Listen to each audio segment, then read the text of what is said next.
करुणा सिंधु दीनबंधु जगतपते गोपेश गोपिका कांत राधा कांत नमस्तुते। तप्त कांचन गौरांगी राधे वृंदावनेश्वरी विश्वभानुसुते देवी प्रणमामि हरिप्रिये।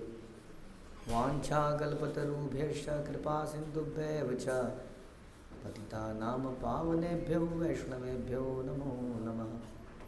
जय श्री कृष्ण चैतन्य प्रभु नित्यानंद श्री अद्वैत गदाधर शिवासादि गौर भक्तवृंद।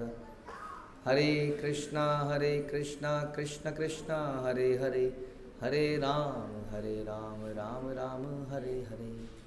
नमो विष्णुपादाय कृष्णप्रेष्ठाय भूतले श्रीमते भक्तिवेदांत स्वामिन्निति नामिने। नमस्ते सारस्वते देवे गौरवाणी प्रचारिणे निर्विशेष शून्यवादी पाश्चात्य देशतारिणे।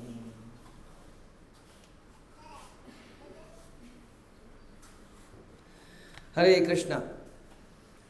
भगवद गीता अध्याय 11वां श्लोक संख्या 47। श्री भगवान उवाच मया प्रसन्नेन तवार्जुनेदं रूपं परं दर्शितमात्म योगात् तेजोमयं विश्वमनन्तमाद्यं यन्मे त्वदन्येन न दृष्टपूर्वम्।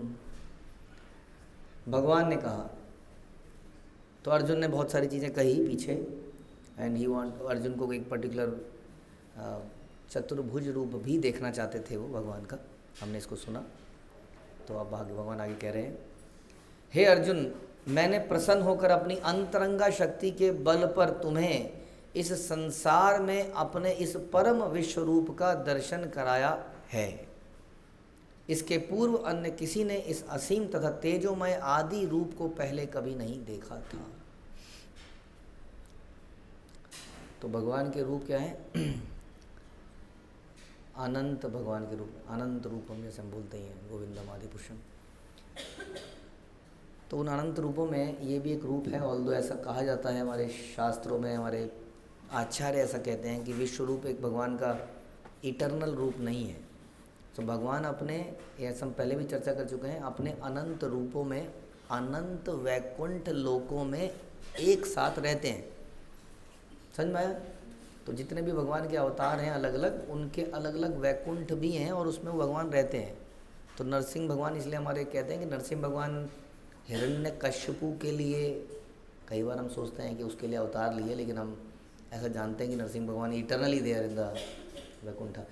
सो इस प्रकार से भगवान अपने वैकुंठ में अलग अलग रूपों में है, लेकिन विश्व रूप उन्होंने एक प्रकार का, हम इसको कहते हैं मैटीरियल मैनिफेस्टेशन को हम विश्व रूप कह देते हैं, जो एंटायर मैटीरियल मैनिफेस्टेशन। और भगवान के अंदर किस प्रकार से वो एग्जिस्ट करती है, किस प्रकार से भगवान हर किसी को एनाइलेट करते हैं, देवता भी उसके अंदर ही आते हैं। तो पूरी सृष्टि एक प्रकार से अर्जुन ने उस विश्व रूप के अंदर देखी। सभी देवी देवता देखे, कौरव पांडव देखे, अपने आप हमारे अपने सगे संबंधियों को भी भगवान के मुंह के अंदर चूर्णित होते हुए देखा।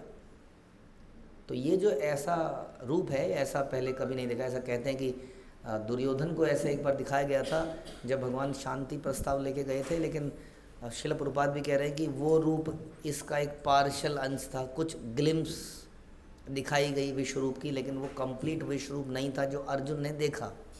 क्योंकि ये साफ साफ यहाँ पे लिखा है कि पहले किसी ने नहीं देखा। तो जब भगवान शांति प्रस्ताव लेके गए थे तो पहले गए थे, पहले गए थे कि नहीं? युद्ध से पहले गए होंगे ना शांति प्रस्ताव लेके। तो इसलिए इसमें लिखा है कि पहले किसी ने नहीं देखा, नहीं कि जो दुर्योधन ने देखा वो कंप्लीट विश्व रूप नहीं था। नहीं तो वो भी आगे पीछे से प्रणाम कर रहा होता, आपको आगे से प्रणाम है, आपको दाएं से प्रणाम है, बाएं से प्रणाम है, बारंबार प्रणाम है। आउट ऑफ फियर तो करता ही, ऑल्दो अर्जुन के अंदर फियर नहीं है, प्रेम है, ज़्यादा है।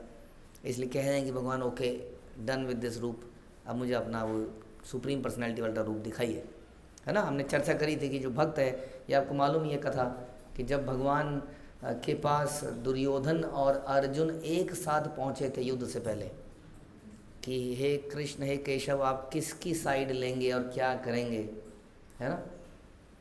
तो दुर्योधन कहाँ बैठे थे? सर पे नहीं बैठे थे, सर के पास बैठे थे।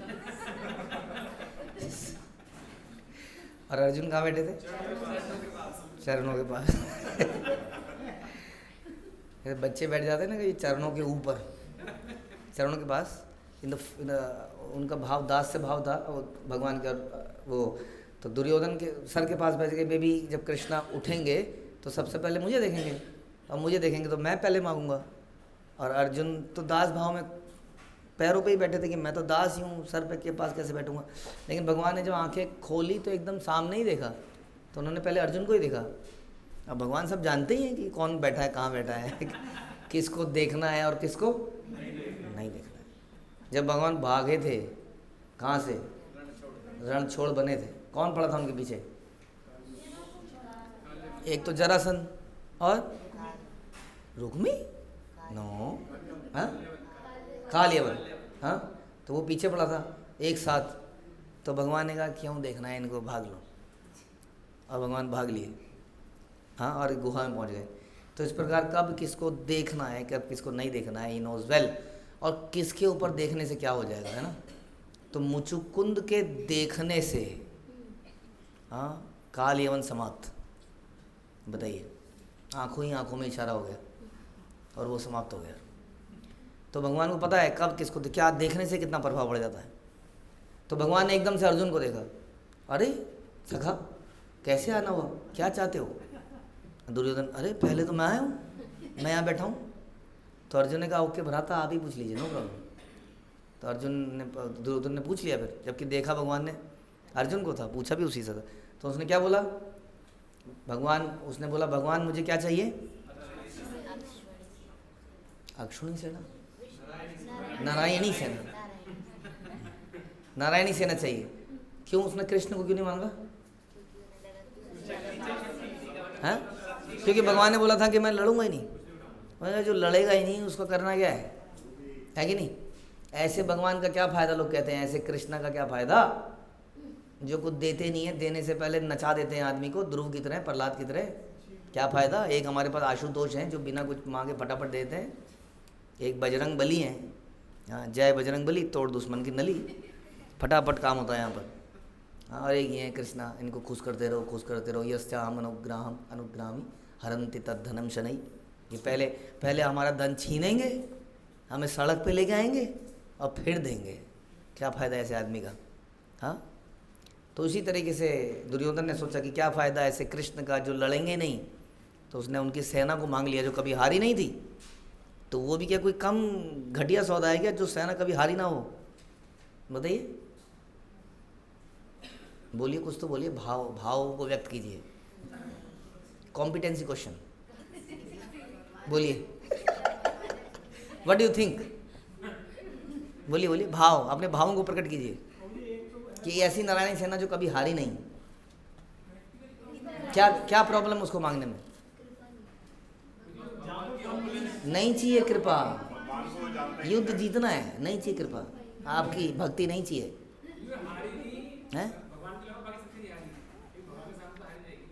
अच्छा जी, अगर वो भगवान को जानता होता, अगर वो भगवान को जानता होता,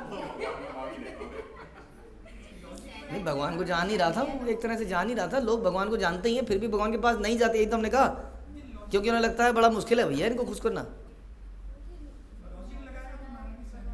लॉजिक लगाएगा तो नारायणी सेना ही मांगेगा।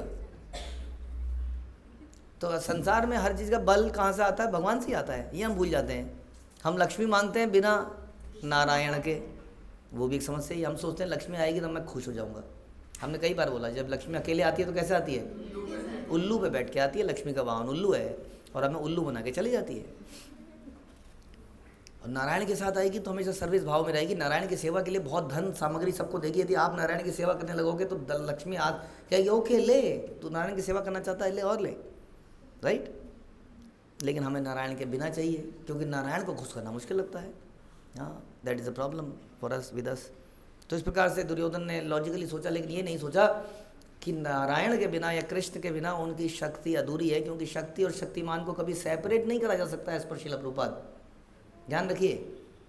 हाँ, कई बार लोग ऐसा करते हैं, संसार में भी लोग करते हैं। आपके धन से प्रसन्न होंगे, आपके सिस्टम से, आपके कई चीज़ों से प्रसन्न होंगे, लेकिन आपको हटा देना चाहेंगे बीच में से। क्यों? वो चाहेंगे कि इस सब पर हमारा अधिकार हो जाए, किसी तरह से ये व्यक्ति चला जाए बीच में से तो सब कुछ हमारा। ऐसा संसार में ऐसा नहीं होता है। तो अर्जुन इस बात को समझते थे। अर्जुन तो केवल भगवान से प्रेम भक्ति करते थे, इसलिए उन्हें केवल कृष्ण ही चाहिए थे। और अर्जुन को ऐसा बिल्कुल भी कोई विचार नहीं था कि कृष्ण कुछ धमाका कर देंगे ना। क्या करोगे कृष्ण, मैं तो कुछ करना ही नहीं युद्ध में। अच्छा चलो सारथी बन जाओ, सारथी बन जाते हैं, चलो जी ठीक है। हाँ, तो एक मैं उनकी वजह से एक ड्राइवर को उन्होंने भाला तलवार पकड़ा दी होगी, तो एक सैनिक बढ़ गया। हाँ, कृष्ण की वजह से। तो इस प्रकार से भगवान कह रहे हैं यहाँ पर कि हे अर्जुन, मैंने प्रसन्न होकर अपनी अंतरंगा शक्ति के बल पर तुम्हें इस विश्व रूप के दर्शन किया है। तो अर्जुन हमेशा से भगवान के भक्त थे और भगवान को ही चाहते थे। हाँ, वो कुछ और नहीं चाहते थे, इसलिए विश्व रूप में अर्जुन इंटरेस्टेड नहीं थे इतने, लेकिन वो देखना फिर भी चाहते थे। जैसे हमने पहले भी बताया कि भगवान के भक्त भगवान की उस ऑपुलेंस को भी देखना चाहते हैं, राइट। इस प्रकार तो मैंने प्रसन्न होकर अपनी अंतरंगा शक्ति के बल पर तुम्हें इस संसार में अपने इस परम विश्व रूप का दर्शन कराया है। इस संसार में, ध्यान से सुनिए, इस संसार में किस शक्ति के आधार पर? अंतरंगा शक्ति। इस संसार में कौन सी शक्ति चलती है भगवान की? बहिरंगा। लेकिन उन्होंने कैसे दिखाया? तो इस संसार में अंतरंगा शक्ति का कोई रोल है?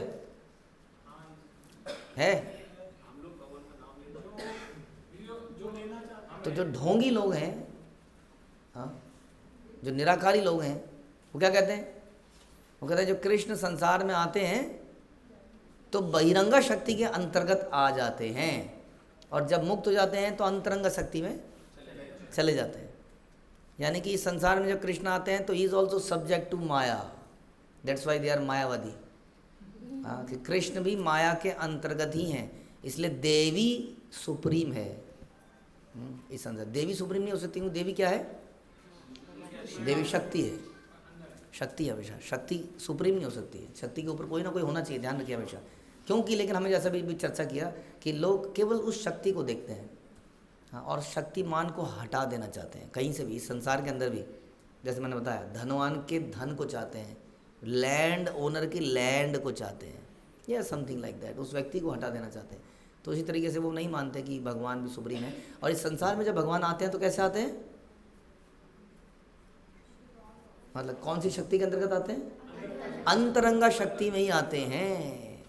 जैसे कि एग्जाम्पल भी प्रभुपाद देते हैं, जैसे कि आपने देखा था एक बार हम इंडिया में, हमें याद है, वो अमेरिका के प्रेसिडेंट आए थे पहली बार। जब उस वक्त वो पूरा का पूरा उनका कारवां, लोग, हवाई जहाज और कार वार सब वहीं से आया। सोचिए, ऐसा लगता था इंडिया को अमेरिका बना दिया उन्होंने, उतने सेक्शन में जहाँ जहाँ वो जा रहा था सब कुछ वहीं से सारे लोग आए, सब कुछ साथ में आत्मा है। अरे एक छोटा सा यहाँ संसारिक प्रेसिडेंट ऐसा कर सकता है, तो जब भगवान आएंगे तो क्या वो अंतरंगा शक्ति, क्या सॉरी बहिरंगा शक्ति में आएंगे?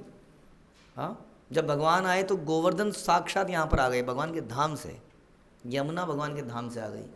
हाँ, राधा रानी ने कहा था जहाँ गोवर्धन होगा, जहाँ पर यमुना होगी वहीं जाना है, क्योंकि सारी लीला तो यमुना तीरा वनचारी, तो वहीं पर सारी लीला करेंगे हम लोग।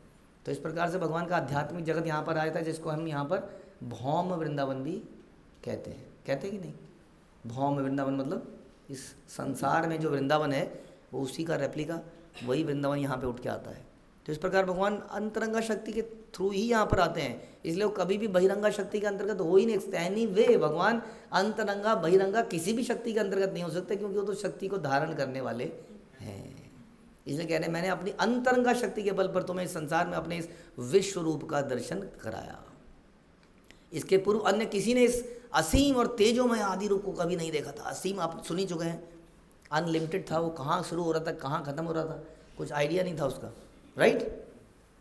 लाइक अ 3D व्यू, और क्या कहते हैं पैनोरमा व्यू हर तरफ वो था। हाँ, और कितने हजारों लाखों हाथ, पेट, मुंह, हाथ सब कुछ थे जो कि अर्जुन देख चुके थे। तो ऐसा दिव्य असीम तेजोमय रूप न केवल अर्जुन ने देखा, अब अर्जुन की कृपा की वजह से कई सारे और लोगों को भी भगवान ने इस वक्त दिखाया, जो कि आपने सुना था कि ऊंचे लोगों के लोग कांप रहे हैं। कई सारे लोग उस रूप को देख कर कांप रहे थे। इसका मतलब इससे पहले तो नहीं देखा गया था, लेकिन अब अर्जुन की इस जिज्ञासा के कारण कई सारे लोगों ने देखा। कुछ इंडियन लोगों ने देखा, बताइए बताइए। उन लोगों में इंडियन थे, उन लोगों वालों में जो डर रहे थे? ये तो आप अपने मन से फेंक रहे हो। अच्छा, गाजियाबाद के लोगों ने देखा? आप बताइए ना, गाजियाबाद के लोगों ने देखा कि नहीं देखा? अभी अभी देखा, अभी अभी इस श्लोक के माध्यम से देखा। हरे कृष्ण। श्रील प्रभुपाद की जय। भगवद गीता